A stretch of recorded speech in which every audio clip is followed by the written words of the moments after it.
Hi everyone, so this is सोना शर्मा और आज हम करने वाले हैं एसबीआई क्लर्क प्री का मॉक टेस्ट। ये अड्डा 24/7 का सेकंड मॉक टेस्ट है।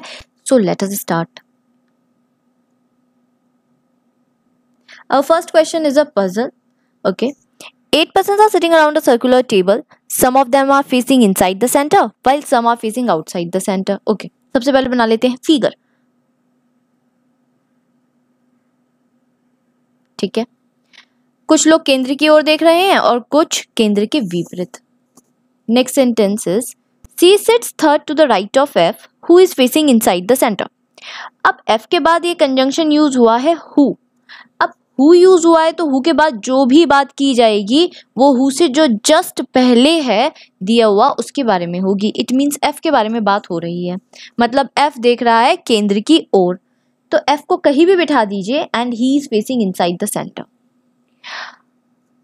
C sits third to the right of F और F के राइट से थर्ड पे C, तो 1 2 3 C आ जाएगा यहाँ पे। Next B sits second to the right of C, C के राइट से सेकंड पे होगा B, बट C कहाँ देख रहा है, केंद्र की ओर या केंद्र के विपरीत, हमें नहीं पता। तो एक काम करते हैं, इसी ही केस का एक कॉपी कर लेते हैं। सेम F आ गया और यहाँ पे C। एक बार मान लेते हैं C अंदर देख रहा है और एक बार मान लेते हैं C बाहर देख रहा है। ठीक है। B sits third to the left of I, ये कह रहे हैं कि I के लेफ्ट से थर्ड पे होगा B। Okay. B sits second to the right of C और C के राइट से सेकंड पे B, तो C का राइट कहाँ जाएगा, इधर जाएगा, 1 2 B आ जाएगा यहाँ पे। C का राइट यहाँ पे कहाँ जाएगा, क्योंकि ये बाहर देख रहा है तो राइट इधर जाएगा, तो B आ जाएगा यहाँ पे। ठीक है। अब ये वाला जो सेंटेंस इन्होंने बोला है कि I के लेफ्ट से थर्ड पे B बैठा है, इट मीन्स इन दोनों के बीच में कुल कितने व्यक्ति होंगे, 2 व्यक्ति होंगे। ठीक है। अगर मैं इस वाले फिगर में देखूं तो B यहाँ पे है, 1 2 छोड़ के I के लिए यहाँ पे तो स्पेस है ही नहीं, पहले से F है, इट मीन्स I आएगा कहीं इस साइड, तो 1 2 यहाँ पे आ जाएगा I की पोजीशन हो गई कंफर्म। इधर आइए, इस वाले में अगर मैं देखूं तो 1 2 छोड़ के I यहाँ भी हो सकता है और इधर देखूं 1 2 छोड़ के I यहाँ भी हो सकता है। ठीक है। तो एक काम करते हैं, इसका एक और कॉपी बना लेते हैं।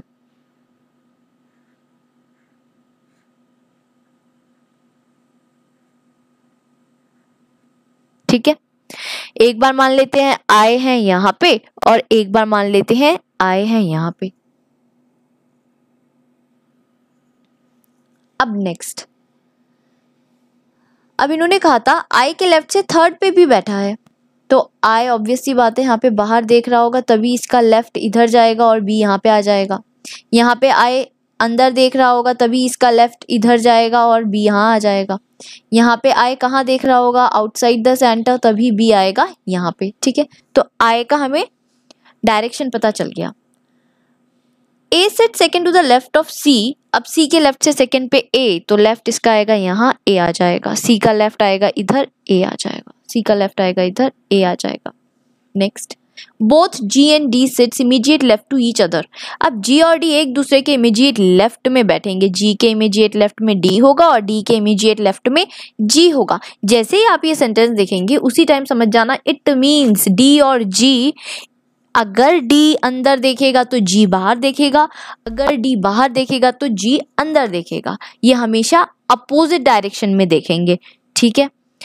और एक और बात, क्योंकि इन्होंने कहा है that both sit immediate left to each other, it means ये दोनों हमेशा एक दूसरे के नेबर्स होंगे, और जब ये एक दूसरे के नेबर्स होंगे मतलब ये हमेशा नेक्स्ट टू ईच अदर बैठेंगे, मतलब हमें 2 वैकेंट स्पेसेस चाहिए होगी G और D को बिठाने के लिए। तो फर्स्ट वाले फिगर पे आ जाइए। G और D की यहाँ पे तो मुझे कोई नहीं मिल रही, बट यहाँ ये 2 वैकेंट स्पेसेस हैं, तो हो सकता है G D यहाँ पे हो या G D में से कोई एक यहाँ पे हो। ठीक है। सेकेंड वाले फिगर पे आइए, तो यहाँ पे 2 वैकेंट स्पेसेस चाहिए एक साथ, नहीं मिल रही कोई भी, ये एक है, ये एक है, ये एक है, इट मीन्स ये वाला हो गया कैंसिल, क्योंकि इसमें G और D की स्पेस ही नहीं बच रही है। ठीक है। इधर आ जाइए, ये जो हमने दूसरा एक और बनाया था, यहाँ पे हमें बस यहाँ मिल रही है, तो हो सकता है G D यहाँ पे हो या यहाँ पे हो। ठीक है। अब ये दो फिगर्स चलेंगे हमारे। Next, only 2 person sit between A and ई।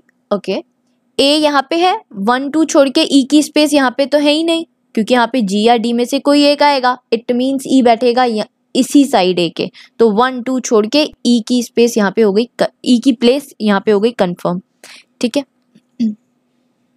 अब ए यहाँ पे है तो 1 2 छोड़ के ई यहाँ तो आ नहीं सकता, एफ ऑलरेडी बैठा है, इट मीन्स ई आएगा कहीं इस साइड। 1 2 छोड़ के ई आ गया यहाँ पे, ई की प्लेस हो गई confirm. Okay, next, B faces same direction as D. Okay, ये कह रहे हैं कि बी और डी का डायरेक्शन तो सेम रहेगा बट अपोजिट टू आई। अब इन्होंने ये बट यूज किया है यहाँ पे, पहले हु यूज किया था। ठीक है, जब भी आपको बट, एंड, ऐसा कोई भी, वाइल, ऐसा कोई भी कंजंक्शन ये यूज करते हैं, इट मीन्स इसके बाद जो भी बात होगी वो सबसे पहला जो एलिमेंट होगा उसके बारे में होगी। मतलब जो सबसे पहले होगा इस सेंटेंस में, बी है ना, तो ये जो बी पर्सन है इसके बारे में हो रही है ये बात। तो ये क्या कह रहे थे कि B faces same direction as D, B और डी का सेम डायरेक्शन है, and but opposite to I, but ये बी आई के अपोजिट देख रहा है। अच्छा, अगर आई बाहर देख रहा है तो बी देखेगा अंदर, यहाँ पे आई अंदर देख रहा है तो बी देखेगा आउटसाइड द सेंटर। ठीक है, एक और बात इन्होंने क्या कही थी कि B faces same direction as D. Okay, अब बी अंदर देख रहा है, इट मीन्स डी भी अंदर देखेगा, तो यहाँ पे डी हो जाएगा, यहाँ डी की प्लेस हो जाएगी यहाँ, डी अंदर देखेगा तभी तो इसके इमीडिएट लेफ्ट पे जी आएगा, तो यहाँ पे डी की कंफर्म हो गई जगह। ठीक है, यहाँ पे आ जाइए दूसरे वाले फिगर में, यहाँ पे बी बाहर देख रहा है तो डी कहाँ देखेगा, डी भी बाहर देखेगा, इट मीन्स डी बैठेगा कहीं यहाँ पे और ये बाहर देखेगा और डी के इमीडिएट लेफ्ट पे आ जाएगा ये जी। ठीक है, और ये जी डी के इमीडिएट लेफ्ट पे आ गया। अब एक बात और हमें पता थी कि डी के इमीडिएट लेफ्ट में जी बैठेगा और जी के इमीडिएट लेफ्ट में डी, तो जी पक्का कहाँ देखेगा, बाहर, तभी जी का इमीडिएट लेफ्ट डी बन जाएगा। जी यहाँ पे कहाँ देखेगा, अब डी अंदर, डी बाहर देख रहा है तो जी देखेगा अंदर। ओके, तो फिलहाल ये दोनों सही चल रही हैं, आगे पढ़ते हैं। G sit second to the left of A. अब ए के लेफ्ट से सेकेंड पे जी, ये कह रहे हैं ए के लेफ्ट से सेकेंड पे जी बैठेगा, मतलब ए और जी में कुल कितने व्यक्ति, एक व्यक्ति होगा। ठीक है, तो ए यहाँ पे है तो एक छोड़ के जी तो यहाँ पे है नहीं, इस साइड अगर देखे एक छोड़ के जी तो यहाँ पे है नहीं, मतलब ये वाली कंडीशन इस वाले फिगर में तो सेटिस्फाई हो ही नहीं रही, तो ये वाला फिगर भी हो जाएगा कैंसल और हमारा जो फाइनल फिगर बचेगा वो है ये। इसी में अब हम कंटिन्यू करेंगे। ये क्या कह रहे हैं, G sit second to the left of A, तो ए यहाँ बैठा है तो ए ऑब्वियसली बात है आउटसाइड द सेंटर देखेगा तभी इसका लेफ्ट जाएगा इधर और जी आ जाएगा इधर। ठीक है, next, G and E facing same direction, G और ई का डायरेक्शन सेम है। अच्छा, जी अंदर देख रहा है तो ई भी देखेगा अंदर, बट फिर से बट यूज किया है, मतलब बात आगे जो भी होगी वो होगी किसके बारे में, सबसे पहले जो लिखा हुआ है उनके बारे में। अपोजिट टू सी, जी और ई तो एक ही डायरेक्शन में देख रहे हैं बट सी के अपोजिट है, तो जी और ई इनसाइड द सेंटर देख रहे हैं और सी कहाँ देख रहा है, आउटसाइड द सेंटर, तो बिल्कुल करेक्ट चल रही है ये। ठीक है, हाँ, तो हमारा फाइनल जो फिगर होगा वो ये ही होगा। ओके, अब हम क्वेश्चंस पे आते हैं। Who among the following sit opposite to the one who sits third to the left of D? D के लेफ्ट से थर्ड पे जो बैठा है उसके अपोजिट कौन बैठा है, तो डी का लेफ्ट कहाँ जाएगा, ये आउटसाइड द सेंटर देख रहा है तो 1 2 3 ये, तो बी के अपोजिट कौन बैठा है, बी के अपोजिट बैठा है ए, तो ए विल बी योर आंसर। यहाँ पे ए ऑप्शन में नहीं है तो नन ऑफ दीज हो जाएगा। Next, who among the following faces F, F को फेस कौन कर रहा है, ओके, तो एफ इज हियर, एफ के अपोजिट आई है, I is facing F, so I will be your answer. How many persons sit between C and F when counted in clockwise direction with respect to F? Okay, C और F के बीच में कितने व्यक्ति हैं जब F के F से काउंट करेंगे, वो भी क्लॉकवाइज डायरेक्शन में। ओके, तो क्लॉक कैसे चलती है? क्लॉक तो ऐसे चलती है भाई, ठीक है। एफ यहाँ है, सी यहाँ है, चलिए ऐसे 1 2 3 4 पर्सन आते हैं, सो 4 will be your answer. If I is related to F and C is related to G, then in the same manner D is related to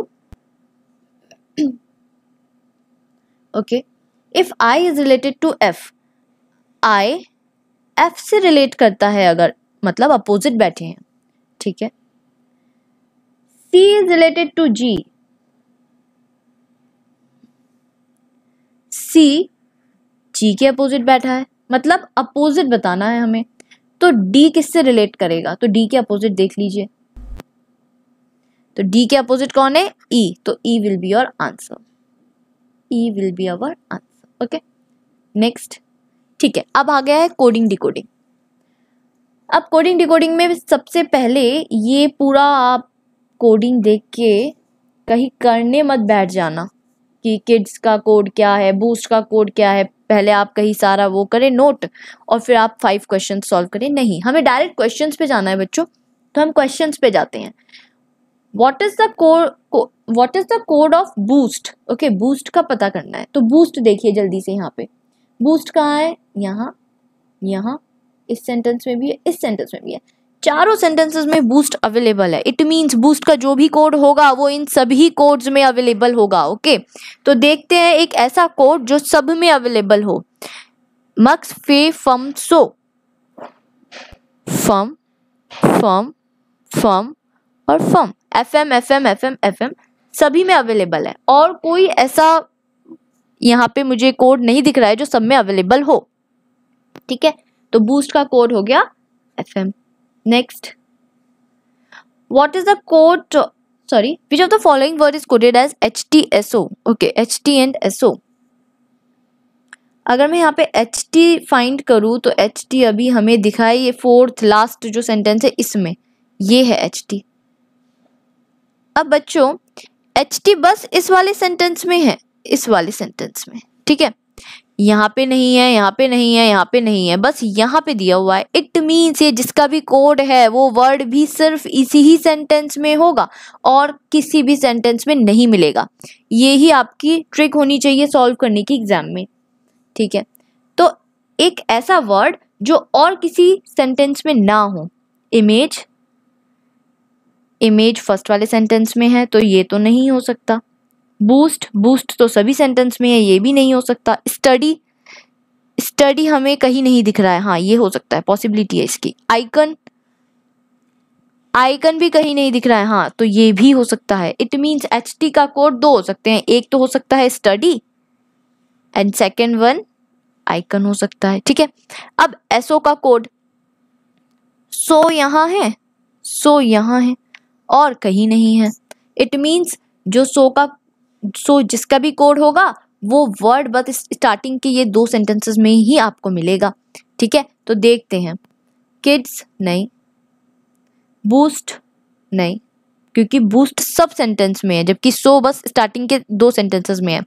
image नहीं, इमेज तो सेकंड सेंटेंस में ही नहीं है। स्टोरीज, हाँ stories first में भी है और सेकंड सेंटेंस में भी है, तो सो का तो कंफर्म है, स्टोरीज है इसका कोड, ठीक है। तो स्टोरीज तो हमें चाहिए आंसर में, साथ में उसके या तो स्टडी या फिर आइकन होगा। तो स्टोरीज यहाँ पे भी है, यहाँ पे भी है, या तो स्टडी या तो आइकन, ये दोनों। तो 3rd और 4th में से कोई सा भी हो सकता है, बट कौन सा है वो हम अभी डिटरमाइन नहीं कर सकते कि इन दोनों में से कौन सा है, ठीक है। तो इसलिए हमारा आंसर हो जाएगा कांट बी डिटरमाइंड।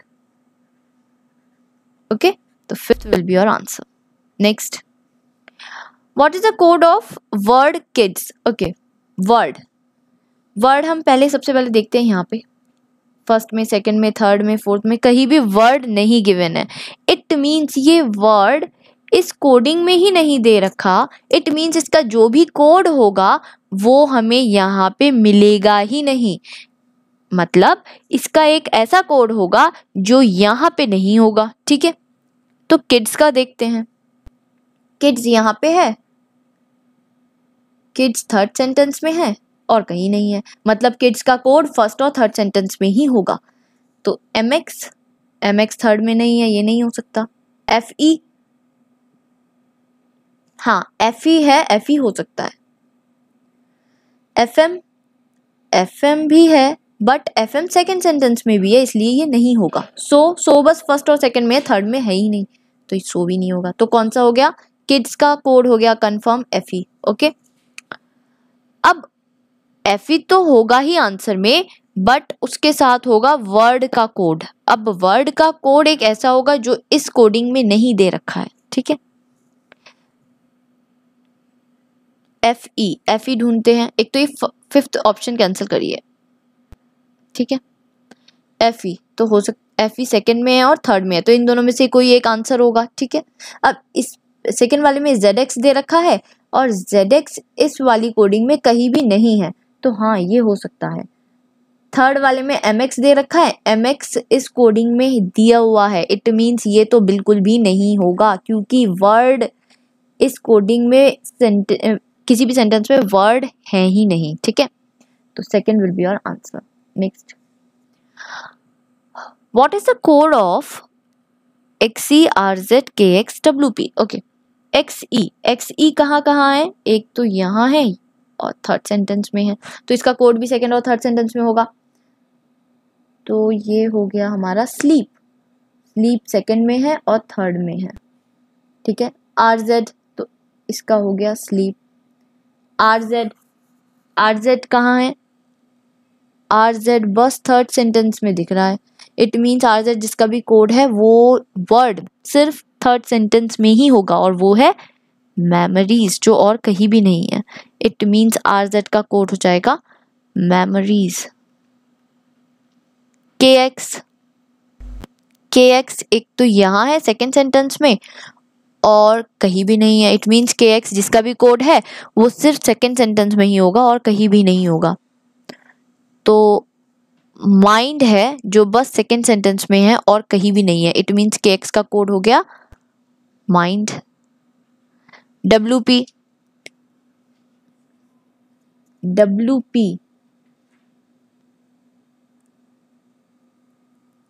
यहाँ पे कहीं भी नहीं दिख रहा है, ओके। इट मीन्स ये जिसका भी जिस वर्ड का कोड है ना ये WP, वो वर्ड इस कोडिंग में कहीं भी गिवन नहीं होगा, मतलब एक ऐसा वर्ड होगा जो अलग होगा, ठीक है। स्लीप, मेमोरीज और माइंड जरूर होना चाहिए। स्लीप, माइंड और मेमोरीज, स्लीप, माइंड और मेमोरीज। इसमें स्लीप नहीं है तो ये तो बिल्कुल नहीं होगा, इसमें स्लीप नहीं है बिल्कुल नहीं होगा, इसमें भी नहीं है। बचे कौन से? फर्स्ट और सेकंड में से कोई एक, ठीक है। अब यहाँ पे दे रखा है एक तो बैंक और यहाँ पे दे रखा है एक इमेज। मैंने आपको बोला था कि WP जिसका भी कोड है वो वर्ड यहाँ पे नहीं होगा, जबकि इमेज हमें यहाँ फोर्थ सेंटेंस में दिख रहा है, इट मीन्स ये वाला तो कोड नहीं होगा, तो फर्स्ट हो जाएगा हमारा answer. Next, code of stories यहाँ है फर्स्ट सेंटेंस में, सेकंड सेंटेंस में और कहीं नहीं है, तो इसका कोड भी फर्स्ट और सेकंड में होगा, दैट इज सो तो so will be our answer, third. Next,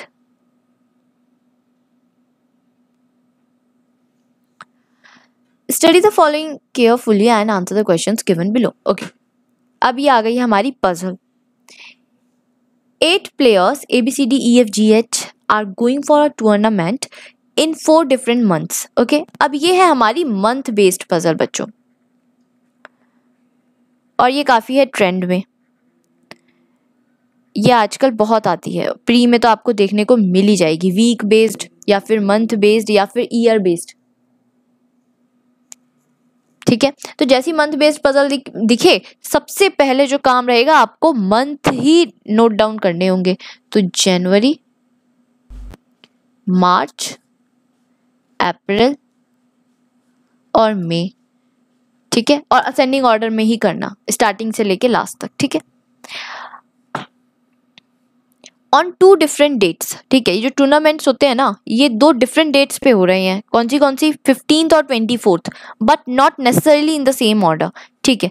तो ये कर लिया हमने 15 इन सब महीनों की या तो 15 तारीख को होंगे या 24 तारीख को होंगे, ठीक है।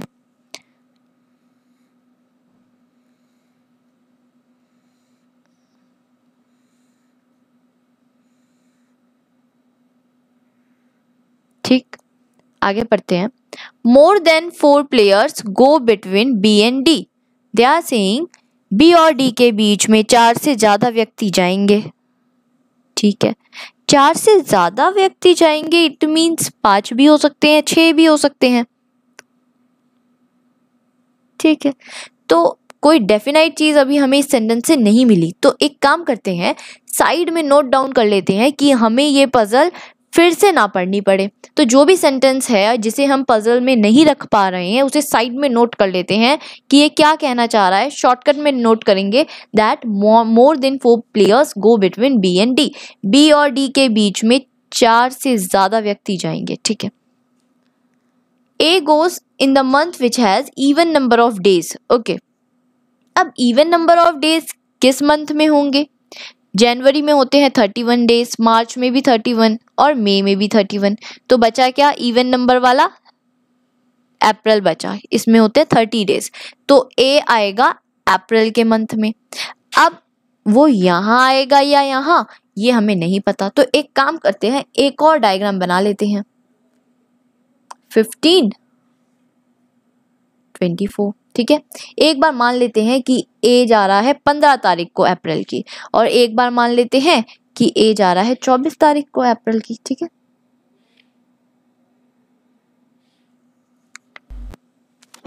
A goes in the month which has even number of days, okay। H goes before A, अच्छा A से पहले H जाएगा, ठीक है। एंड आफ्टर E, और E के बाद।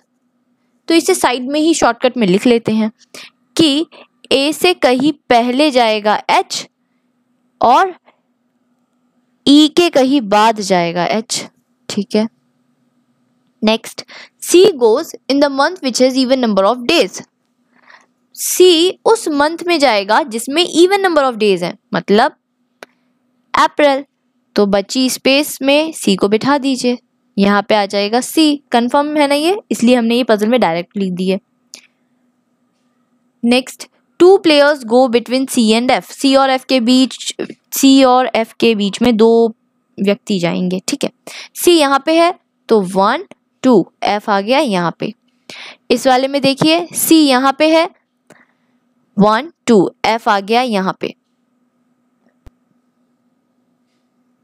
अब बच्चों ये मैंने 1 2 काउंट करके F यहाँ पे बिठा दिया, बट मैं नीचे भी देख सकती थी, बट मैं जब कर रही हूँ इसे 1 2 करके तो नीचे कोई मंथ ही नहीं गिवन है, इसलिए हमने ये सेकंड वाली पॉसिबिलिटी नहीं ली, ठीक है। Next, B goes just before F। F से जस्ट पहले B जाएगा, तो इस F से जस्ट पहले B जाएगा तो इट मीन्स वो जाएगा 24 तारीख को, वो भी जनवरी की। तो यहाँ पे आ जाएगा आपका B। F से जस्ट पहले यहाँ पे आ जाएगा B, ठीक है। Next, G does not go on odd date. अब ये डेट की बात कर रहे हैं कि G ऑड डेट पे नहीं जाएगा, तो G ऑड डेट पे नहीं जाएगा तो इवन डेट पे जाएगा। इट मीन्स G जाएगा 24 तारीख को, किसी भी महीने की 24 तारीख को ही G जाएगा। तो G आएगा इस वाले कॉलम में, ये कंफर्म हो गया है। G गोज आफ्टर C, और C के बाद जाएगा। अच्छा, C के बाद जाएगा, G आएगा इस वाले ही कॉलम में, और C के बाद, तो C के बाद तो बस यही स्पेस बची ना, तो G बिठा दीजिए। C के बाद जाएगा, तो C के बाद कौन कौन जा रहा है? ये A जा रहा है, यहाँ पे जो व्यक्ति होगा ये जाएगा और ये जाएगा, तो C के बाद ही G जाएगा। तो G के लिए बची कौन सी? A की स्पेस ना बच्चों, बस यहाँ पे आ गया, ठीक है। अब हमारी ये हो गई पजल एंड।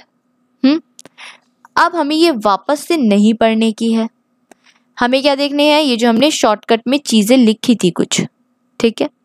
ये क्या कह रहे थे कि B और D के बीच 4 से ज्यादा व्यक्ति होने चाहिए, ठीक है। B यहाँ पे है तो 1 2 3 4 और D के लिए बस ये एक ही स्पेस बची। D यहाँ पे तो आ नहीं सकता बिकॉज यहाँ पे G है ऑलरेडी। तो 1 2 3 4 बस 4 ही व्यक्ति आ रहे हैं, जबकि 4 से ज्यादा व्यक्ति होने चाहिए बी और डी के बीच में। मतलब ये वाला केस हो जाएगा कैंसल, बिकॉज ये वाली कंडीशन को सेटिस्फाई नहीं कर पा रहा है। ठीक है, दूसरा देखिए, बी और डी के बीच में 4 से ज्यादा व्यक्ति होने चाहिए, तो 1 2 3 4 5 डी के लिए बची ये जगह और डी की पोजीशन हो गई कंफर्म। ठीक है, तो ये वाला हो गया हमारा सेटल। अब ये एक और बात कह रहा था कि ई के कहीं बाद में एच जाएगा और एच के कहीं बाद में ए जाएगा। 2 स्पेसेस बची है, मतलब ई यहाँ पे है तो ई के कहीं बाद में आ गया एच और एच के कहीं बाद में आ गया ए। ठीक है, तो ये वाला केस हो गया हमारा right. Now come to the questions. Which among the following player goes on 15th March? तो 15th मार्च को कौन जा रहा है? 15th मार्च को जा रहा है ई। ई विल बी योर आंसर। तो यहाँ पे ई गिवन नहीं है, नन ऑफ दीज हो जाएगा। Next, how many players are going for tournament after h? H के बाद कितने व्यक्ति टूर्नामेंट पे जा रहे हैं? तो एच के बाद जा रहे हैं 4 पर्सन आर देयर, तो 4 will be your answer. 4th option is correct. Which statement is true about D? D के बारे में कौन सी स्टेटमेंट सही जानकारी दे रही है? D goes on an even number date. देखते हैं क्या डी इवन नंबर डेट पे जा रहा है? डी है हमारा यहाँ पे और ये जा रहा है 15 तारीख को, 15 मई को, मतलब ये इवन नंबर डेट पे तो जा नहीं रहा, तो ये वाली इंफॉर्मेशन हो गई गलत। More than 3 person goes before D. D से पहले 3 से ज्यादा व्यक्ति जा रहे हैं, तो डी यहाँ है 1 2 3 4, हाँ 3 से ज्यादा व्यक्ति जा रहे हैं, ये वाला हो गया right. C goes immediate after D. C D के इमीडिएट बाद में जा रहा है, तो सी डी के इमीडिएट बाद में तो जी जा रहा है, तो ये वाला हो गया गलत। Only 3 persons goes between D and E. D और ई के बीच में केवल 3 व्यक्ति हैं, तो ई यहाँ है 1 2 3, हाँ ये भी राइट है। सो बी और डी, ये सेकेंड और 4th ऑप्शंस आर करेक्ट। तो जो लास्ट है ना, both B and D are correct, ये हो जाएगा answer. Who among the following goes immediate after G? G के immediate बाद में कौन जाएगा? G तो खुद ही लास्ट पर्सन है, इसके बाद में तो कोई भी नहीं है, तो नन होगा। ऑप्शन में लिखा है no one, no one will be your answer. Which of the following combination is true about F? F के बारे में कौन सा कॉम्बिनेशन करेक्ट है? अच्छा, ये डेट्स दे रखी हैं और डेट के साथ मंथ दे रखे हैं। एक काम करते हैं, देख लेते हैं एफ कब टूर्नामेंट में जा रहा था। एफ जा रहा है 24 जनवरी। ओके, सो 24 जनवरी मिला ये 3rd ऑप्शन में, ये हो गया correct. This will be your answer. इस मॉक टेस्ट का ये था पार्ट 1। जो बचा हुआ मॉक टेस्ट है वो हम पार्ट 2 में कंटिन्यू करेंगे। Okay, so thank you and keep practicing. Thank you.